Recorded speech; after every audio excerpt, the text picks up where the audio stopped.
Modal auxiliary verbs आली आणि त्यांचं जर काय करायचं असेल त्या टाईपच्या वाक्यांचं जर पॅसिव्ह करायचं असेल तर आपण काय करावं, काय बदल करावा पहा.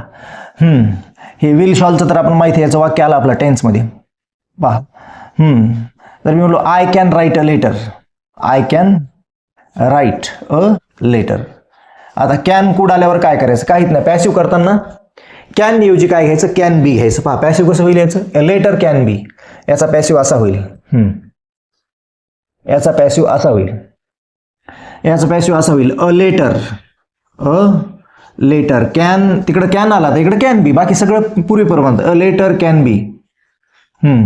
अ letter can be written by काय होईल, मी. जर याच्या ऐवजी दुसरा सहाय्यकारी काय क्रियापद आला, यू मे राईट,